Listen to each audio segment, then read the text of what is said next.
You know, I'm right. Nick Durst here with Joe Calabrese said, Joe, I don't think it's a far stretch for us to say that this is the best guest we've ever had.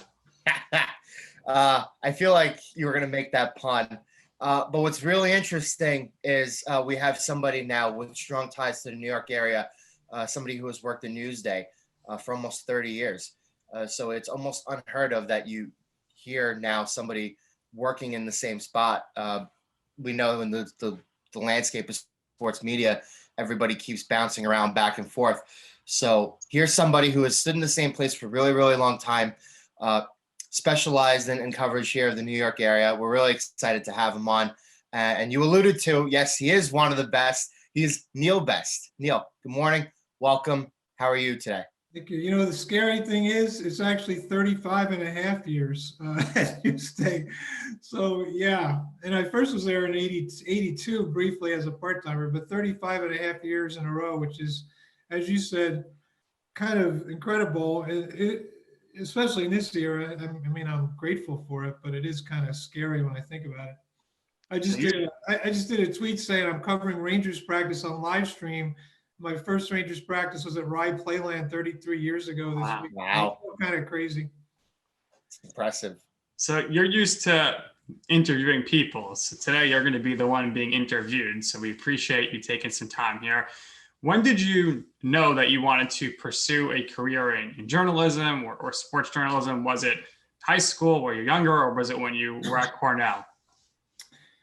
This always sounds like it's a joke, but it's actually true. I had no other marketable skills really, so I did it by default. I was always a pretty good writer, and I was always a sports fan, and it seemed like a natural thing. So, I mean, yeah, I worked on the high school paper and the college paper, and but it wasn't like some specific dream to do this for a living. It just kind of happened organically. And I mean, if you had told someone in high school I would be doing this when I was 60, they would say, that seems right. But it still wasn't like a specifically targeted career goal. It just kind of happened because I didn't know what else to do with myself. Yeah, I think it's sometimes you just fall into things, right place, right time. So tell us about the process. When you're at Cornell, you're going to graduate. You're ready for the Cornell Daily Sun.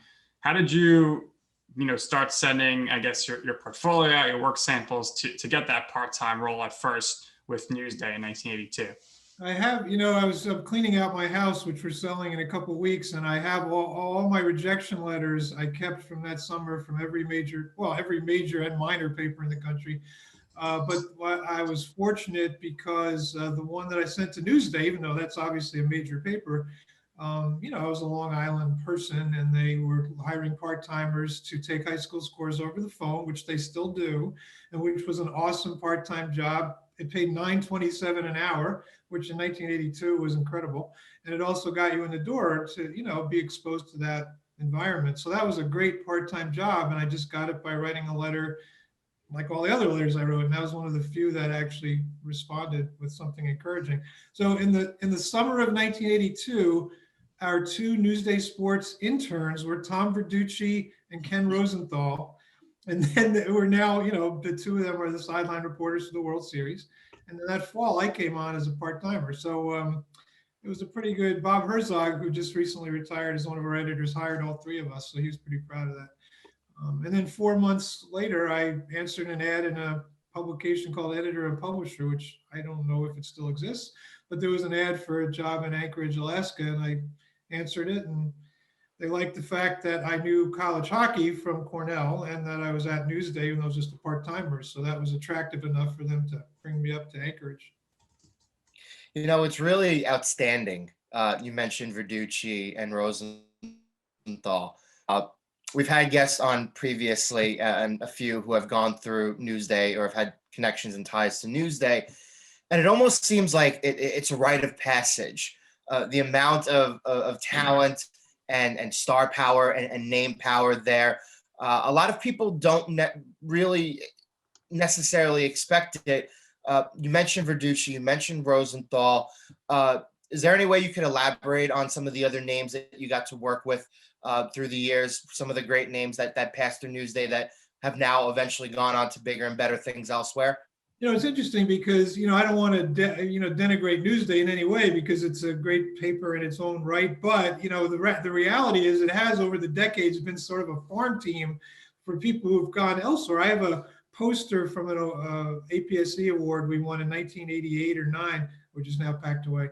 But and it has all the staff members on it, and it's really pretty incredible. I mean, we had Verducci covering baseball. We had Peter King covering football. We had Tim Layden covering college football and basketball. And Tony Kornheiser started there. I mean, not to mention all the people who are Newsday paper boys, because that's all another category of that I often refer to people who grew up on Long Island who are Newsday paper boys. Sal Palantonio, I was just had a long talk to him about that. And we recently had Ken Davidoff on too, and he's got connections there. It's really, again, we've had plenty of people, like me who've been, been lifers, but the amount of people who've come through at some point is pretty amazing. It's like the Bill Belichick coaching tray. Everybody wants to check that and take a shot. The other thing, and frankly, this is something that's helped me, especially on the sports media beat. So many people who've gone on to big things in life just happen to grow up on Long Island, and Newsday is their hometown paper. And some movers and shakers who might not otherwise care about talking to Newsday, they do it just because it's like, wow, my mother will be so excited, that kind of thing. A lot of everyone from Long Island has some kind of connection to Newsday. So how was your time working in Alaska? How cold was it, and how did you end up transitioning back home to Newsday? It was, after 4 years in Ithaca, to be honest with you, it wasn't that, Anchorage is not that bad. The winter is really long, more so than harsh. So I was used to it. To me, the daylight thing was much weirder, the fact that sunrises are about 3 hours in December. But I covered college hockey. I covered Alaska League baseball, which is, it's still there, but it was a bigger deal then when I was there. Mark McGuire and Barry Bonds. And I talked to Randy Johnson when he was a 19-year-old playing for the Anchorage Glacier Pilots. So that was another big part of the job. And it was cool. I mean, it was for a person who spent their whole life in the New York area, to spend 2 years in Anchorage, Alaska was definitely a good, good place to pay your dues. Just yesterday, I got something from a college friend who used to live in Anchorage, an Alaska care package with Alaska beers and actual moose droppings and a T-shirt from a bar I used to go to. Anyway, that's the only place. Considering that's the only place I've ever worked other than Newsday, it was a cool place to spend 2 years. And now 37 years later, it's still kind of an interesting conversation piece for people to hear. Oh, I'm actually, come to think of it, I'm wearing my Alaska hoodie. Wow. That was that wasn't on purpose, but anyway, so yeah, I being in Alaska was a cool place to pay your dues.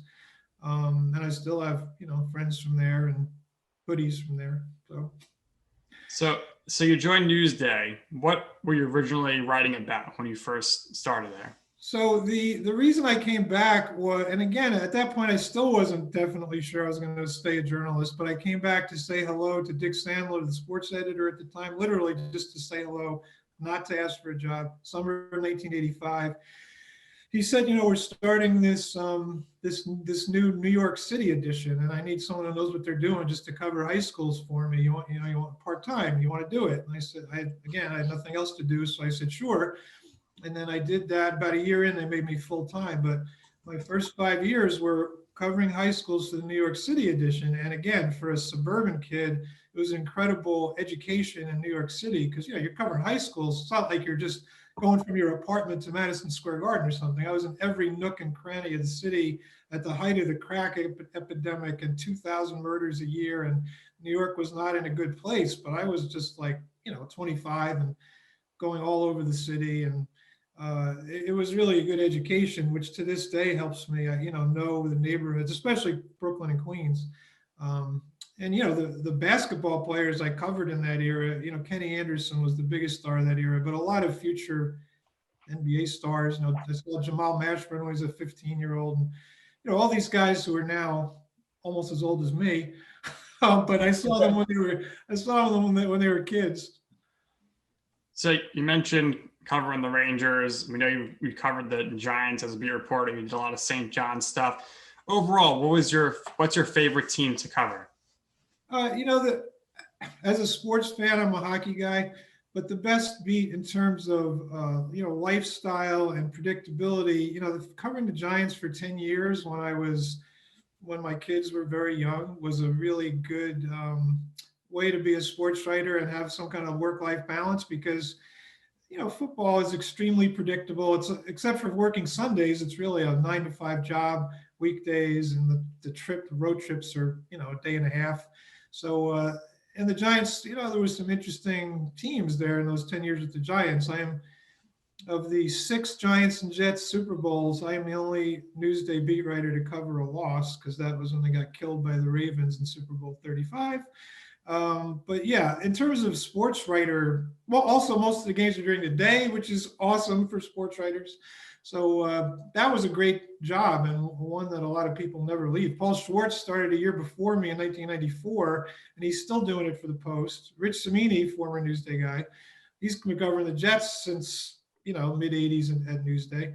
So it is the kind of job you can do forever and have an actual life, unlike covering baseball, which you really can't. So.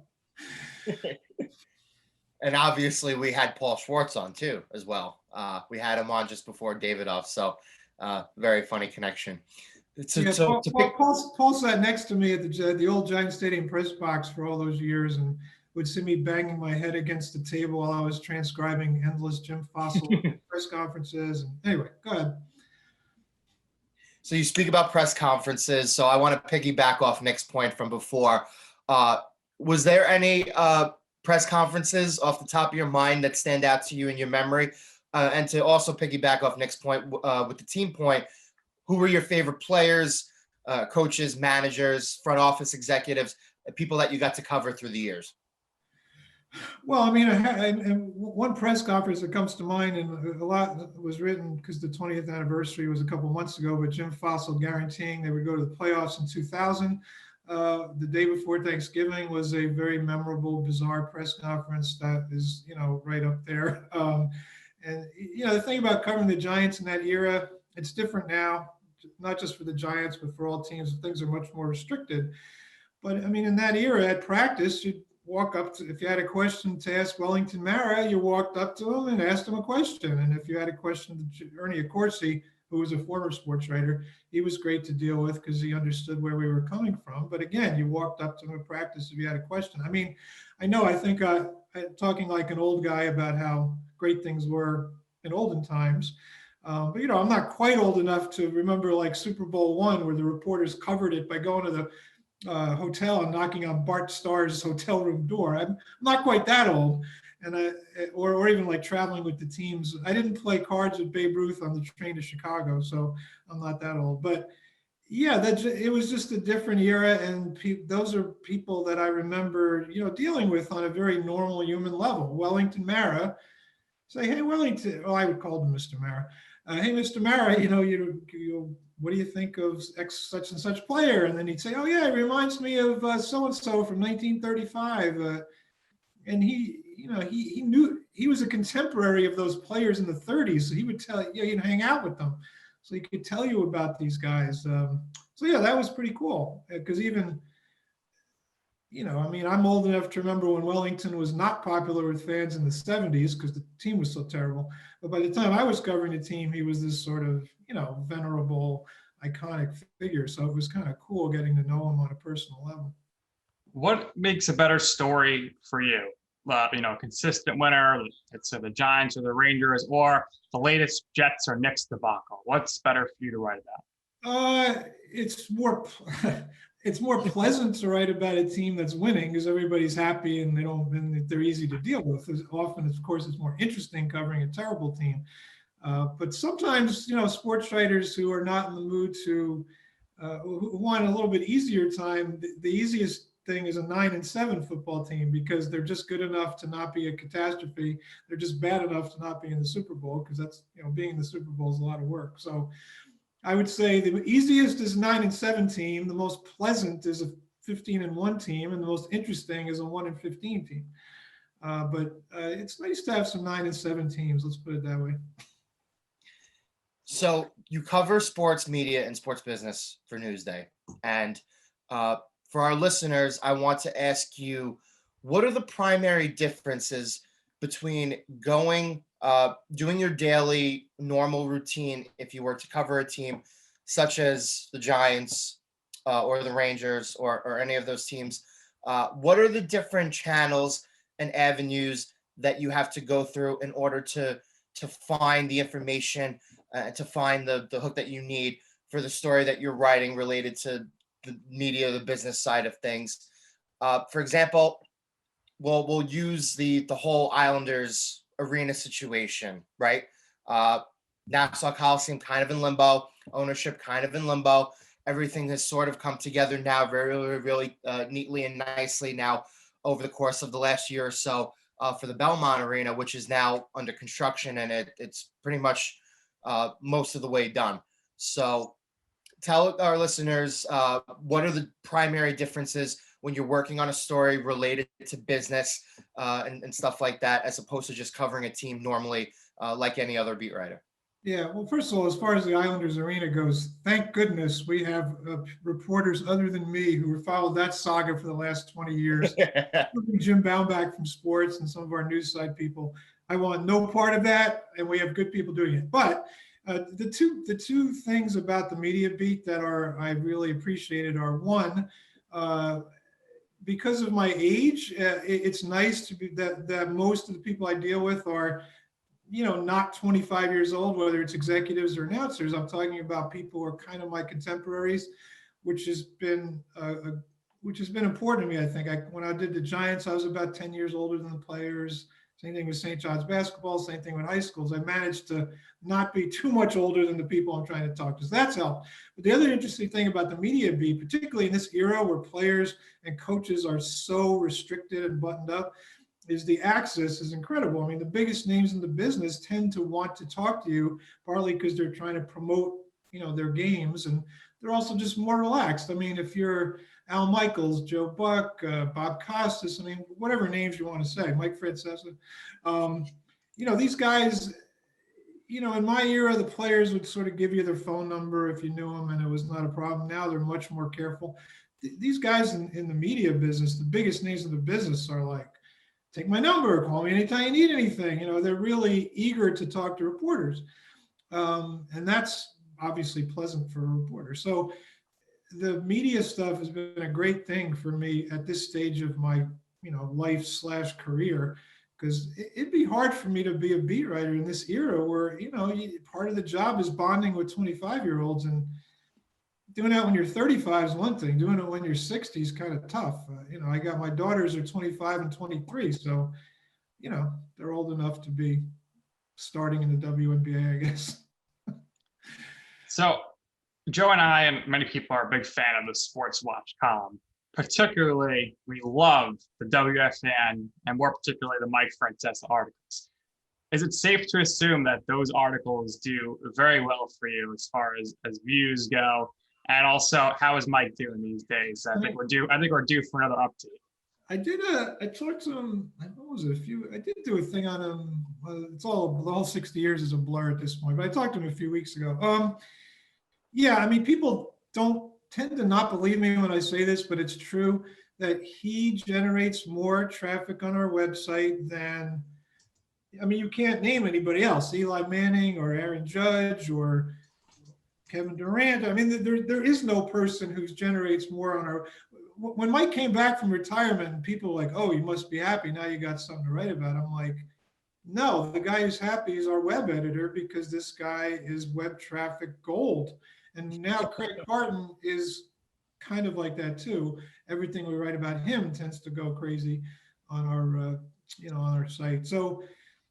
Yeah, I mean, Mike, there's something about it. He's one of those guys people love to hate. He's also, sports talk radio people, people know they can't start in center field for the Yankees, but most people think they could be a host on FAN. So he's more relatable in that sense. He's in people's houses 5.5 hours a day for 30 years. So it was an incredible phenomenon. And when people would complain about me writing too much about him, I'd be like, you know what? call my editor. Like, don't, I mean, I'm just, I mean, it'd be like if you're on the Yankees beat and Derek Jeter has a good relationship with you in his prime and he's talking to you. Well, yeah, you're going to talk to him. So I talked to Mike because why wouldn't I? But he seems to be handling retirement fine so far. I mean, he hasn't spent as much time in Florida as he thought he would because of the pandemic, and his kids are still in school. He's got all 3 kids in high school.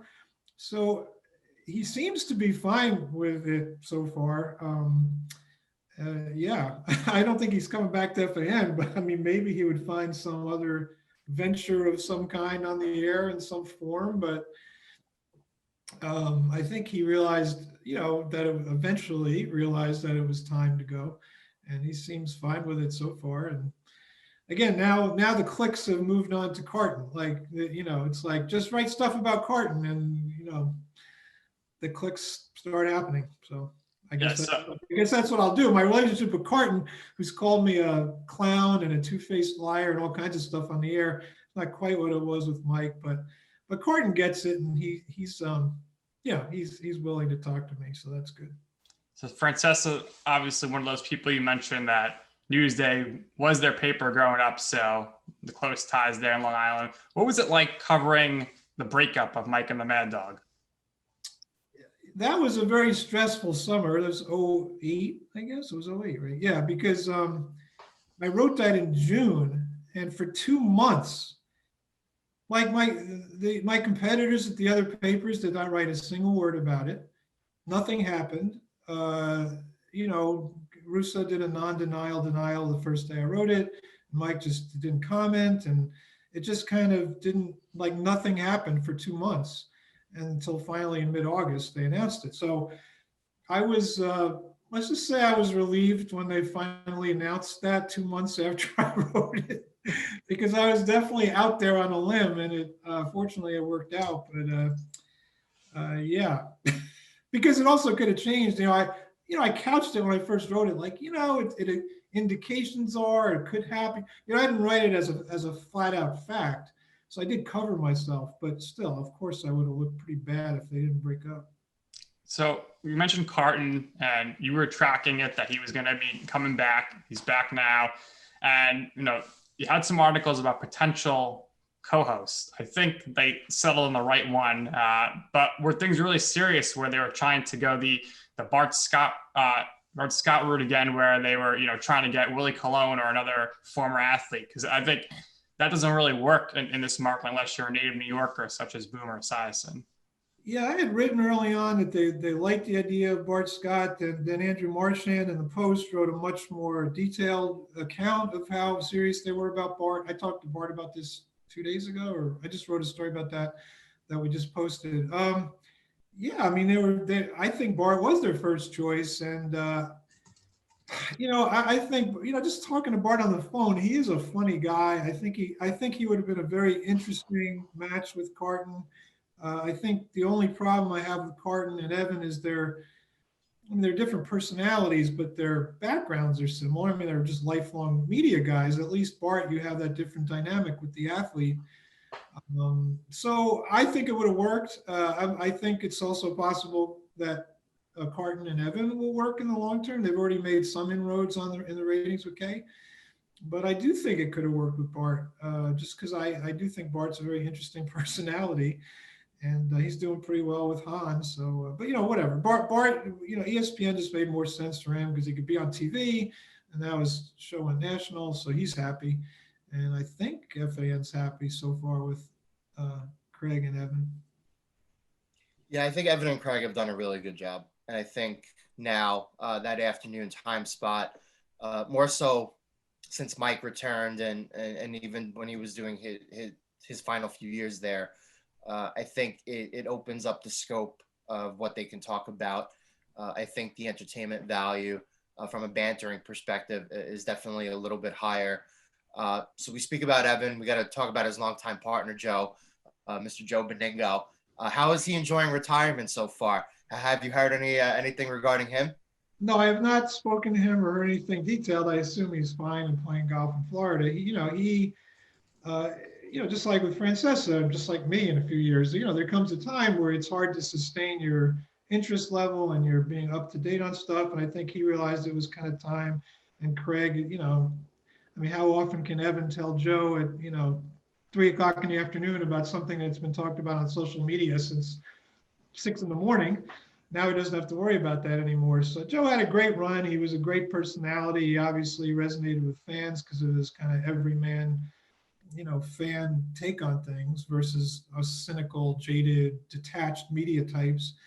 So that was all good. He had a great run, but I do think it was time for him to move on. And having Craig there just re-energizes that time slot. And kind of like you said, it expands the possibilities of things to talk about because Craig got a lot of stuff rattling around in his head.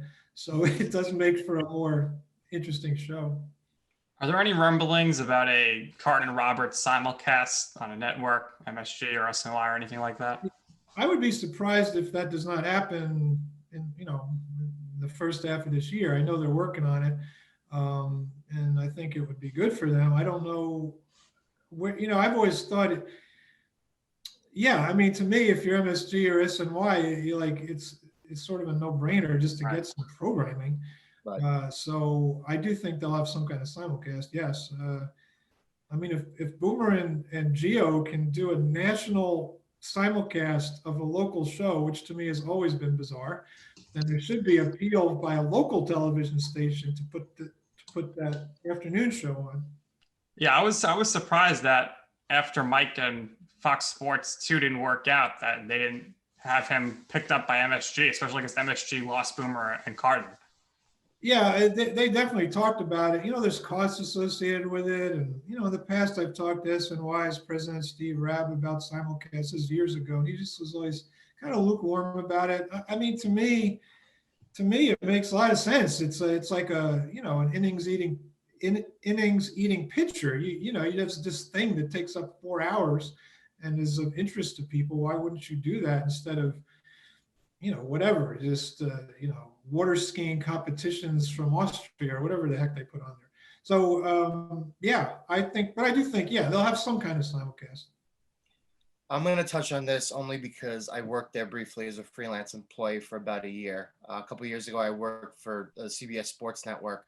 And one of my duties in the morning was to cover the Boomer and Carton show, the simulcast from 6 to 10. And I could personally speak about this, but I mean, the callers that used to come in were from everywhere in the country. And you would get calls from the Midwest, you get calls from Wyoming, and you would get calls from people in California. Now, mind you, that show starting at 6, 7 a.m., right as it's getting going, these people are up 3, 4 in the morning, 5 in the morning, calling from other places in the country. Like I said, Midwest, West Coast. So if Boomer and Carton was as successful and had an outreach as they did during their heyday, during that time period, I would imagine that a network picking up essentially half of that being Craig and Evan, who I think is really, really talented. I think he's really, really smart. And I think he's one of the most knowledgeable sports personalities on air currently here in the New York area. I think it would be really, really successful. So I just wanted to share that quick before I move on here. So now we live in a world where we're dominated by social media. We're dominated by especially Twitter 24/7.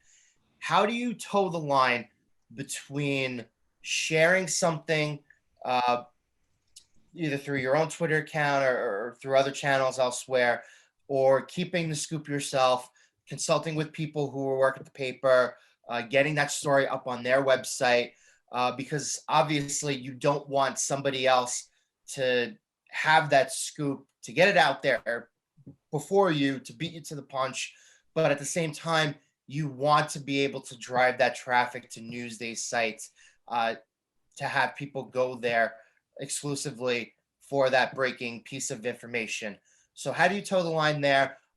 What is your strategy?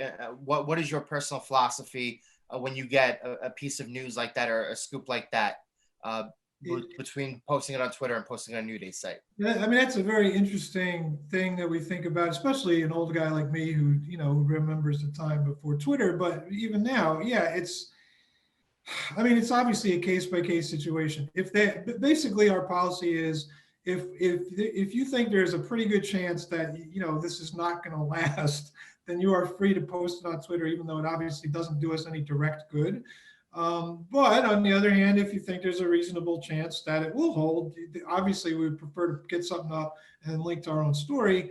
The only problem becomes when you have a gray area where, reporters, because of our egos, we're going to err on the side of, I'm just getting this thing out because I want to be first, versus the editors might be like, yeah, why don't you err on the side of caution? It's not the worst thing in the world if Andrew Marchand posts something 10 seconds before you, whatever, they don't, it's fine. People will read it anyway.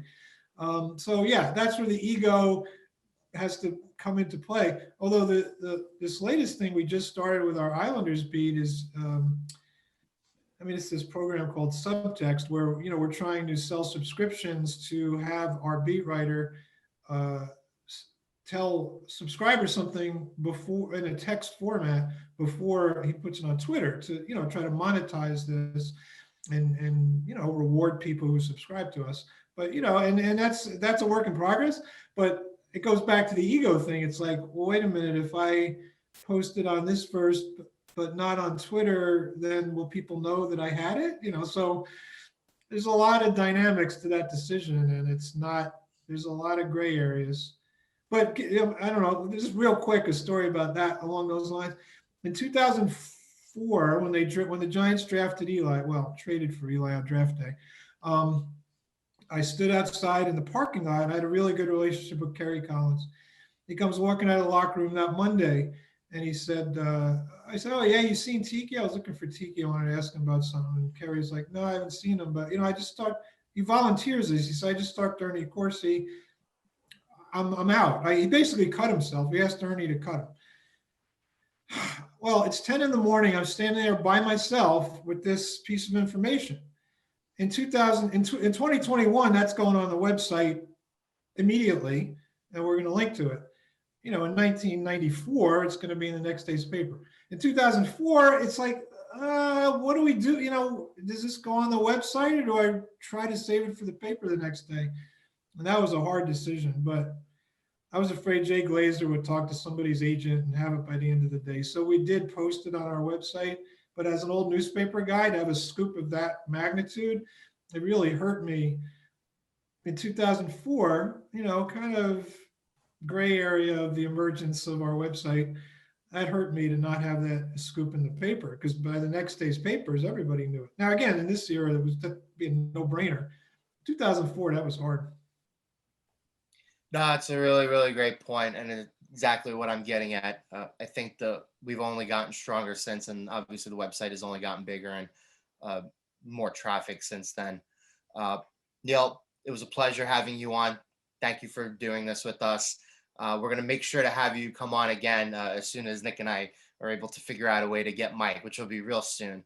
He might grow on it first, and he might be a little adverse to doing podcasts, but we'll get him, and then we'll have you on again, and we'll get to talk about more fun stuff. So thank you again for doing this with us. We really, really appreciate it. What we do here with our guests is we always give our guests the last words. So if there's anything else you would like to share, if there's anything else you would like to promote, go right ahead. The floor is all yours. Thanks again for doing this with us. I'm still wishing Happy New Year's, even though we're 20 days into 2021. So I'm going to wish you and your family and your close friends very safe, a very happy, healthy in 2021. Hope you guys stay safe, throughout the pandemic going on. Hopefully everything is back to normal real soon. Thanks again for doing this with us, Neil. Well, thank you. I guess my only promotional thing is that, Newsday, after all these years, it's changed like every other publication has changed. But I have to say, after 35 and a half years, Newsday is still getting it done and covering New York area sports and Long Island in particular, as well as anybody, better than anybody. So subscribe to Newsday. There you have it. That's going to do it for this episode of You Know I'm Right. For our special guest, Neil Best from Newsday, and for my co-host, Joe Calabrese, I am Nick Durst, and this has been You Know I'm Right.